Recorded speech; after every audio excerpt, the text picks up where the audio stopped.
2 Chroniques, chapitre 22. Les habitants de Jérusalem firent régner à sa place Achazia, son plus jeune fils, car la troupe venue au camp avec les Arabes avait tué tous les plus âgés. Ainsi régna Achazia, fils de Joram, roi de Juda.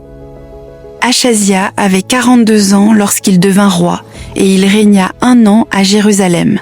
Sa mère s'appelait Tathalie, fille d'Omri. Il marcha dans les voies de la maison d'Achab, car sa mère lui donnait des conseils impies. Il fit ce qui est mal aux yeux de l'Éternel, comme la maison d'Achab, où il eut après la mort de son père des conseillers pour sa perte. Entraîné par leurs conseils, il alla avec Joram, fils d'Achab, roi d'Israël, à la guerre contre Razaël, roi de Syrie, à Ramoth en Galaad. Et les Syriens blessèrent Joram. Joram s'en retourna pour se faire guérir à Jizréel des blessures que les Syriens lui avaient faites à Rama lorsqu'il se battait contre Hazaël, roi de Syrie.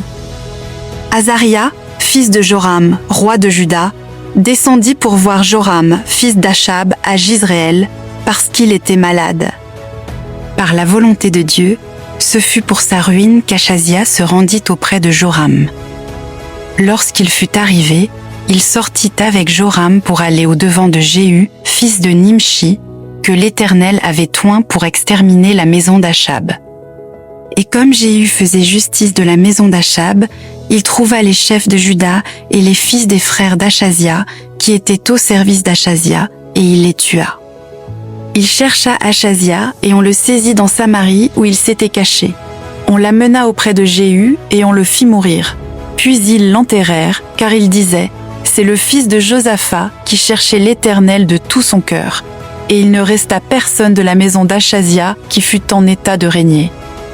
Athalie, mère d'Achazia, voyant que son fils était mort, se leva et fit périr toute la race royale de la maison de Juda. Mais Joshabeth, fille du roi, prit Joas, fils d'Achazia, et l'enleva du milieu des fils du roi quand on les fit mourir. Elle le mit avec sa nourrice dans la chambre d'Élie.